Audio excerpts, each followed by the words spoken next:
अर्चना गुप्ता आप सभी का न्यूज वन इंडिया में बहुत स्वागत करती हूं और वक्त हो चला है यूपी की ललकार का। सियासत फेल, सरकार पास। देखिए, क्योंकि आज एक बड़ा निर्णय यूपी पीएससी की ओर से लिया गया है। बड़ी खबर आपको बता दें, प्रयागराज में छात्रों की मांग का सीएम योगी आदित्यनाथ ने संज्ञान लिया और छात्रों की जीत हुई। मुख्यमंत्री योगी आदित्यनाथ की पहल पर यूपी पीएससी ने बड़ा निर्णय लिया है। ये बड़ी जानकारी आपको दे दे।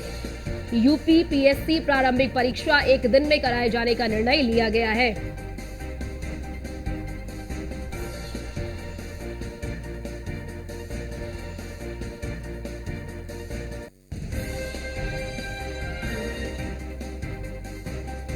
तो ये बड़ी जानकारी दे रहे आपको कि छात्रों की जो मांग थी उस मांग को मान लिया गया है और अब यूपी पीएससी जो है वो एक ही शिफ्ट में ये परीक्षा कराएगी। छात्रों के प्रदर्शन के बाद फैसला पलट दिया गया है, क्योंकि 4 दिन से लगातार ये बड़ी संख्या में जो अभ्यर्थी हैं वो आयोग के बाहर प्रदर्शन कर रहे थे और 4 दिन के बाद आखिरकार ये जो छात्र हैं उनकी जीत हुई है। आयोग ने छात्रों की मांग को मान लिया है। आपको जानकारी दे दें कि यूपी पीएससी प्रारंभिक परीक्षा एक दिन में कराए जाने का निर्णय ले लिया गया है। सीएम योगी आदित्यनाथ की पहल पर आयोग ने छात्रों के हित में ये निर्णय लिया है, क्योंकि आप देख रहे होंगे कि 4 दिन से लगातार जो अभ्यर्थी हैं वो सड़कों पर उतरकर प्रदर्शन कर रहे थे। ये प्रदर्शन काफी ज्यादा वृहत भी हो गया था। आपने देखा कि किस तरह से प्रदर्शनकारियों को रोकने के लिए बैरिकेडिंग लगा दी गई और उस बैरिकेडिंग को तोड़कर ये जो अभ्यर्थी हैं जो प्रदर्शन कर रहे थे वो आयोग के गेट तक पहुंच गए और इस पूरे प्रदर्शन का राजनीतिकरण करने की भी कोशिश की गई। लेकिन सीएम योगी आदित्यनाथ की पहल पर यह फैसला लिया गया है। मुख्यमंत्री योगी आदित्यनाथ की पहल पर यूपी पीएससी ने बड़ा निर्णय लिया है और अब ये जो परीक्षा है अब वो एक ही शिफ्ट में होगी, जो छात्रों की मांग थी। क्योंकि छात्र लगातार ये कह रहे थे कि जैसे पहले परीक्षा होती थी, जैसे पहले परीक्षा का पैटर्न था, उसी तरीके से परीक्षा आप कराइए। अगर आप 75 जिले में चुनाव एक साथ करा सकते हैं, अगर आप वन नेशन वन इलेक्शन की बात कर सकते हैं, तो फिर एक शिफ्ट में परीक्षा क्यों नहीं करा सकते हैं। और इसी को लेकर जो छात्र हैं, जो अभ्यर्थी हैं, वो सड़कों पर उतरे और सड़कों पर उतरकर प्रदर्शन किया और आज उनकी मांग को मान लिया गया मुख्यमंत्री योगी आदित्यनाथ की पहल पर।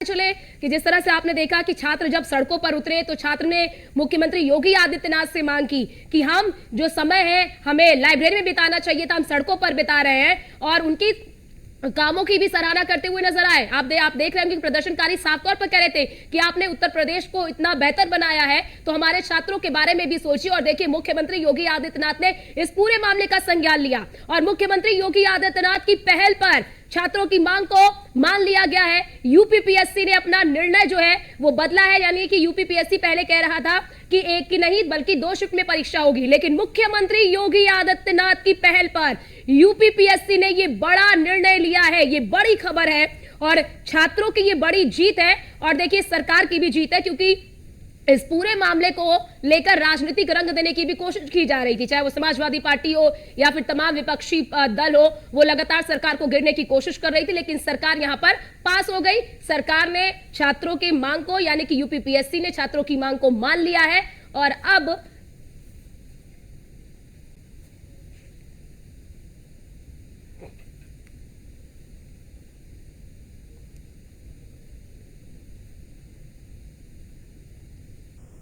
और आज इसी मुद्दे पर चर्चा करने के लिए हमारे साथ खास मेहमान जुड़ चुके हैं। आपका तारुफ करा देती हूं, खेमचंद शर्मा, प्रवक्ता बीजेपी के, डीपी यादव, नेता सपा के, इंदुकान दीक्षित जी पॉलिटिकल एक्सपर्ट के तौर पर हमारे साथ जुड़ चुके हैं। लेकिन सबसे पहले शुरुआत खेमचंद जी आपसे करूंगी। देखिए, छात्र 4 दिन तक सड़कों पर उतरे, लेकिन आज छात्रों की जीत हुई। आखिरकार आयोग ने अपना फैसला बदला और आयोग ने छात्रों की बातों को मान लिया। चलो जी, नमस्कार, जय हिंद। देखिए, ये तो होना ही था। हमारी सरकार हमेशा से संवाद करती है, बातचीत करती है और संवाद और बातचीत के अनुसार जो जनता के लिए फिट है, जो युवाओं के लिए फिट है, जो युवाओं के लिए अच्छा है, वही जी सजेशन आया और उस पर चर्चा हुई। हमारे युवाओं ने बोला नहीं कि भाई एक ही समय एग्जाम होना चाहिए, और सरकार ने मान लिया, ठीक है। जो युवा चाहते हैं, जो सबके लिए अच्छा है, उसी के अनुसार सरकार आगे बढ़ती है। ठीक। और कुछ लोग इसमें राजनीति करने की कोशिश कर रहे थे, वो युवाओं के कंधों पे बंदूक रख के अपनी राजनीतिक रोटियां सेकने की कोशिश कर रहे थे। आज हम सबको जोरदार तमाचा लगा हुआ है और ये फिर से पुनः हो गया कि भारतीय जनता पार्टी की जो सरकार है खेमचंद जी, वो ये समाज के सरकार अनुसार की काम जीत करती है। है और खेमचंद जी, जनभावनाओं के खेमचंद अनुसार जी एक यहाँ पर मेरा सवाल का जवाब दे दीजिए, सरकार की जीत है या फिर छात्रों के आंदोलन की जीत है? देखिए, हार जीत का फर्क नहीं है, ये तो जो अच्छा है, जो हमारे प्रदेश के लिए अच्छा है, हमारे युवाओं के लिए अच्छा है, हमारे देश के लिए अच्छा है, वो हमारी सरकार करती है। हम इसमें हार जीत नहीं देखते। युवा खुश हैं तो हम खुश हैं 4 दिन और लंबा सरकार समय खुश होता है, है देश खुश है। खेमचंद जी, और 4 दिन जी, लंबा समय होता है, क्योंकि देखिए ऐसे समय में जब परीक्षा बहुत नजदीक है तो छात्रों को पढ़ना होता है, अभ्यर्थियों को पढ़ना होता है, और उस पीरियड में वो सड़कों पर अगर उतर कर आंदोलन कर रहे हैं तो यहाँ तो छात्रों की बड़ी जीत है ना, अभ्यर्थियों की बड़ी जीत है। ठीक है, आपके पास लौटते हैं। डीपी यादव जी भी हमारे पास साथ जुड़े हुए हैं, सपा के नेता हैं। डीपी यादव जी, आप लोग बहुत सरकार को घेरने की कोशिश कर रहे थे कि ये छात्र हित की सरकार नहीं है, ये छात्रों के ऊपर छात्रों का दोहन कर रही है, छात्रों पर अत्याचार कर रही है। देखिए सरकार ने आखिरकार बात मानी ना। क्यों नहीं मानेगी सरकार? मनाशाही रवैया कब तक चलेगा? दिन रात एक करके सड़कों पर पुलिस हो रहे थे, छात्रों के साथ अन्याय हो रहा था, छात्रों को गिरफ्तार किया जा रहा था, अपराधियों जैसे उनके साथ व्यवहार किया जा रहा था। तो निश्चित रूप से साथ छात्र संगठित हुए और समाजवादी पार्टी उनका कहीं ना कहीं समर्थन की। समाजवादी पार्टी छात्रों के आंदोलन में उनके साथ खड़ी थी और समाजवादी पार्टी ने ये बता दिया कि अगर छात्रों के साथ, युवाओं के साथ, बेरोजगारों के साथ अन्याय होगा तो निश्चित रूप से समाजवादी पार्टी उनके साथ पग पग पर खड़ी है। समाजवादी पार्टी तो भारतीय जनता पार्टी की सरकार को झुकना ही था और सरकार का ये तानाशाही रवैया तो क्या आप लोगों ने झुकाया है? क्या आप लोगों ने झुकाया है? विपक्ष ने झुकाया है सरकार को? डीपी यादव जी, निश्चित रूप से ने झुकाया सरकार को। हम तो उनका सपोर्ट कर रहे थे और आगे भी सपोर्ट करते रहेंगे। इस प्रकार का अगर अन्याय होगा तो ये लोकतंत्र के लिए ठीक नहीं है। तानाशाही सरकारें इस लोकतंत्र से समाप्त हो जाएंगी। वैसे भी भारतीय जनता पार्टी की अब विदाई तय है। भारतीय जनता पार्टी ने पहले भी परीक्षाएं समय से नहीं कराई हैं, परीक्षाओं को पारदर्शी तरीके से नहीं कराया है। नकल विहीन परीक्षाएं भारतीय जनता पार्टी करा पाने में नाकाम हो रही है और यूपीएससी की परीक्षा में जिस प्रकार से भ्रष्टाचार का माध्यम बनाया जा रहा था उसको छात्रों के आंदोलन ने कहीं न कहीं आईना दिखाने का काम किया है। सरकार डीपी यादव जी, अगर आप ये बोलेंगे ना कि नकल विहीन परीक्षा कराने में वर्तमान सरकार विफल रही है, तो फिर आपके सरकार में जितनी परीक्षाएं हुई हैं फिर उन परीक्षाओं को भी सामने रखना पड़ेगा कि आप कितनी परीक्षाओं को नकल विहीन तरीके से करा पाने में सफल हुए, फिर उसका ब्यौरा भी आपको रखना पड़ेगा।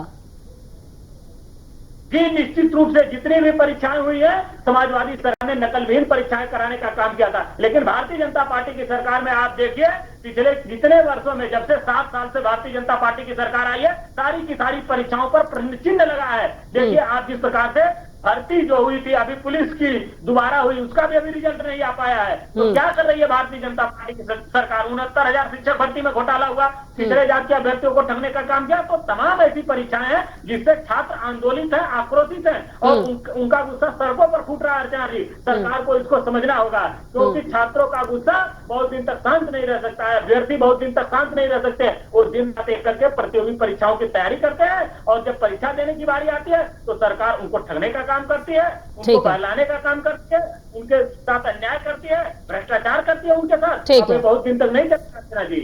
ठीक है, इंदुकान जी हमारे साथ जुड़े हुए हैं, इंदुकान दीक्षित पॉलिटिकल एक्सपर्ट के तौर पर जुड़े हुए हैं। इंदुकान जी, आप कैसे देखते हैं इस पूरे मामले को? 4 दिन तक लगातार जो अभ्यर्थी हैं, जिन्हें लाइब्रेरी में जाकर पढ़ना चाहिए, जिन्हें लाइब्रेरी में जाकर अपनी तैयारी करनी चाहिए, अपने घरों में बैठकर तैयारी करनी चाहिए। कल मैंने वो वीडियो देखा, वो बहुत ही विचलित कर देने वाला वीडियो था, जिसमें महिलाएं कह रही थी कि घर से उन्हें काफी ज्यादा परेशान किया जा रहा है। महिलाएं, जो लड़कियां जो इसमें शामिल हो रही, वो कह रही थी कि हमें कहा जा रहा है कि तुम्हें पैसे नहीं देंगे, तुम्हारी शादी कर देंगे, फिर भी हम सड़कों पर उतरे हैं। और आज जब आयोग ने बड़ा फैसला लिया है कि एक ही शिफ्ट में परीक्षा कराएंगे, तो क्या आप मानते हैं ये छात्रों की, अभ्यर्थियों की बड़ी जीत है, ये आंदोलन की बड़ी जीत है?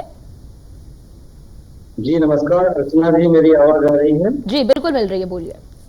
जी, हमारे जितने को पैनलिस्ट उनको भी मेरा नमस्कार। अर्चना जी, मैं इसको लोकतंत्र की जीत के तौर पे देखता हूँ और छात्रों के हितों के लिए जो छात्रों का संघर्ष था उसका जीत है, उसकी जीत है। देखिए, ये इसमें जैसा कहा कि खेमचंद शर्मा जी ने कि ये किसी की जीत या हार का सवाल नहीं है। ये सवाल इस बात का है कि जो उचित है वो वास्तव में फाइनली तय हो जाना कि हाँ ऐसा ही होगा। और जो छात्रों का जो मुख्य मुद्दा था कि आप 2 बार में 3 बार में जब परीक्षा लेते हैं तो 2 बार 3 बार में तीनों बार अलग अलग पेपर होते हैं। फिर उसका जब असेसमेंट होता है तो उसकी मार्किंग, उसका असेसमेंट अलग ढंग से होता है। फिर उनको एक ढंग का करने के लिए कुछ व्यवस्था की जाती है। इसमें किस तरह बच्चों के हितों के साथ कंप्रोमाइज होता है, ऐसा छात्रों का कहना था। हालांकि मैं व्यक्तिगत तौर पर मानता हूँ अर्चना जी कि पूरी दुनिया में जब बड़े एग्जाम्स होते हैं तो कई बार कई तरह से कई राज्यों में कई दिनों में व्यवस्था से चीजों को ठीक रखने के लिए, दुरुस्त करने के लिए करना पड़ता है। तो यूपीपीएससी ने भी सोच के ही फैसला किया होगा, लेकिन आखिरकार क्योंकि जो छात्र उस एग्जाम को देना चाहते हैं उनकी रुचि या उनका इंटरेस्ट इसी में था कि वो एक साथ 1 घंटे 1 पारी में परीक्षा हो, और उसके लिए सरकार ने आदेश दिया, मुख्यमंत्री ने और यूपीपीएससी ने उसके लिए तैयारी कर ली कि हकीकत ऐसा ही करेंगे जैसा छात्र चाहते हैं। तो इसमें लेकिन इंदुकांत जी यहाँ पर आपको नहीं लगता, इंदुकांत जी आपको यहाँ पर नहीं लगता, ठीक है आयोग ने मान लिया है कि एक साथ परीक्षा कराएंगे, हालांकि अब उसके लिए समिति गठित होगी, फिर वो निर्णय करेगी कि कैसे एक शिफ्ट में परीक्षा होगी, लेकिन यहाँ पर मुझे जो लगता है इंदुकांत जी की 420 पद हो 220 पद हैं और उस 220 पद 420 पद के लिए 10 लाख से अधिक अभ्यर्थियों की संख्या है। ये भी तो मानना पड़ेगा, देखना पड़ेगा ना कि 10 लाख से अधिक अभ्यर्थी इसमें शामिल हो रहे हैं, तो यहां पर आयोग को व्यवस्था करने में भी तो चीजें चाहिए ना। चलो जी, बड़ी बात यही है, देखिए छात्रों का हित किसमें होता है उसके लिए एक बड़े तौर पर दूरदर्शी निर्णय लेने पड़ते हैं, लेकिन उस दूरदर्शी निर्णय के साथ छात्रों के प्रतिनिधियों से भी अपने उत्तर प्रदेश लोक सेवा आयोग के लोगों को बात करना चाहिए था किसी न किसी स्तर पे। उनका निर्णय लेना चाहिए था, उन्होंने लिया नहीं लिया, ये सारी चीजें अभी पब्लिक डोमेन में नहीं है। आपने देखा नीट की परीक्षा में किस तरह से बड़े पैमाने पर परीक्षा पूरे देश में जब कराई जाती है तो एक जगह अगर बेईमानी हुई, 2 जगह बेईमानी हुई तो किस तरह से साथ पूरे देश को परेशान हुए, गड़बड़ हो गई। तो इसलिए मैं मानता हूँ कि अगर कोई परीक्षा नियंत्रण इस जगह को निर्णय एक साइड के साथ दूरदृष्टि के साथ लेता है तो उसके पीछे जरूर कुछ न कुछ होता है। लेकिन छात्रों ने इस तरह का निर्णय किया, आंदोलन उतर आए कि नहीं हमें परीक्षा एक विषय में करानी है। इसको देखते हुए उस परीक्षा को किस तरह से कराया जाएगा, एक समस्याएं हो सकती है, लेकिन अगर छात्रों को अगर भी यूपीपीएससी की टीसीएस की परीक्षा दें उसके साथ साथ समझ सकते हैं काफी बच्चों के छात्र होते हैं, तो काफी जानकार होते हैं, सुनी होते हैं, तो उन्होंने मांग की है तो उनका नाम तो होगा। सिर्फ सवाल उठता है कि परीक्षा किस तरह से कराई जाएगी, ठीक पहले ये निर्णय परीक्षा तब तो बहुत ही गलत बात है। हाँ। तो अच्छा है, लेकिन आंदोलन हुआ है तो ये छात्रों की तरफ से उचित नहीं था, मैं ये मानता हूँ, क्योंकि परीक्षा इस तरह का आंदोलन करने से सारी व्यवस्था बिल्कुल खराब हो जाती है। ठीक है, ठीक है। और इंदुकांत जी यहाँ पर देखिए बड़ी बात ये नहीं कि अब सरकार कह रही है कि हमने चलिए मुख्यमंत्री योगी आदित्यनाथ की पहल पर जो है कि लिया गया है फैसला। आपके पास लौटते हैं, खेमचंद जी हमारे साथ जुड़े हुए हैं, नेता है बीजेपी के। खेमचंद जी, आपको नहीं लगता कि अगर कुछ समय पहले अगर ले लिया गया होता ये फैसला जो अब लिया गया है तो स्थिति इतनी ना बिगड़ती, ये लाठी चार्ज उसके बाद इतनी ज्यादा बड़ी संख्या में छात्र सड़कों पे ना उतरते, ये बड़ी बात है। देखिए जैसा आपने बताया अपने डिस्कशन में भी कि आयोग ने कुछ एक्सपर्ट्स के कहने पे ये प्रपोज किया था, क्योंकि भारी संख्या होती है, फिर व्यवस्था करनी होती है और इतनी संख्या के लिए यदि ऑनलाइन एग्जाम है तो इतने सेंटर्स का इंतजाम करना पड़ता है और सारे सेंटर्स फुल प्रूफ रहे, वहाँ कोई नकलबाजी ना हो या वहाँ पे पेपर लीकबाजी ना हो, तो ये सारी चीजें व्यवस्था करनी होती है, तो कहीं ना कहीं रिसोर्सेज। खेमचंद जी, बड़ी बात यहाँ पर ये हो जाती है ना, बड़ी बात ये हो जाती है कि परीक्षा एकाएक तो परीक्षा की तिथि घोषित नहीं होती है ना। जब परीक्षा की तिथि घोषित होती है तो उससे पहले व्यवस्थाओं का आकलन किया जाता है और देखा जाता है कितने अभ्यर्थी शामिल होंगे, सारी चीजें पहले सब चीजों का आकलन किया जाता है ना। ऐसा तो नहीं होता कि एकाएक परीक्षा की तिथि आयोजित कर दी और आयोग को यही नहीं पता कि कितने अभ्यर्थी शामिल होंगे, कितनी व्यवस्थाएं हैं और फिर इसी वजह से फिर बाद में हो जाता है कि यार हमें तो मालूम ही नहीं था।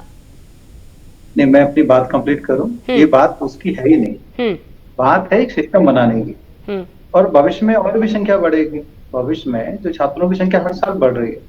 आप आज से 5 साल पहले देखेंगे संख्या कम थी, आज 10 साल पहले देखेंगे और संख्या कम थी, और लगातार अभ्यर्थियों की संख्या बढ़ती जा रही है। और ये एक, क्योंकि आज भी जो गवर्नमेंट ऑफिसर्स हैं उसके लिए जो आकर्षण युवाओं में सबसे ज्यादा रहता है। मेरा कहने का मतलब है कि उन्होंने कुछ सोच के, कुछ प्रोग्रेसिव सोच के ये रखा, लेकिन जब इस पे डिस्कशन हुआ, सारे पहलुओं को लोगों ने देखा, अभ्यर्थियों ने देखा, तो उनको लगा कि नहीं, ये सिस्टम ठीक नहीं है, एक ही साथ एग्जाम होना चाहिए। क्योंकि इसमें सबसे बड़ी जो प्रॉब्लम थी, जो बच्चे कह रहे थे जनरलाइजेशन की, कि भाई कोई पेपर कॉम्प्लेक्स आया, कोई पेपर हल्का आया, हल्के वालों के नंबर बढ़ा दिए जाएंगे, कॉम्प्लेक्स करने वालों के नंबर कम कर दिए जाएंगे। तो उसमें जो बच्चे डरे हुए ये थे कि पता नहीं कि किसके नंबर बढ़ेंगे, किसके कम होंगे। हालांकि बहुत सारी यूनिवर्सिटी में ये सिस्टम होता है, साइंटिफिक सिस्टम होता है, और साइंटिफिक सिस्टम में अगर पेपर टफ है तो इसको जनरलाइजेशन कहते हैं, इंडेक्सिंग होती है, या फिर इसको ऊपर नीचे लेकिन करने खेमचंद जी, स्टूडेंट्स तो यही कह रहे हैं, अभ्यर्थियों की तो यही, खेमचंद जी, बच्चों को पसंद नहीं आया। हाँ। और हम इसका स्वागत करते हैं कि भाई आयोग ने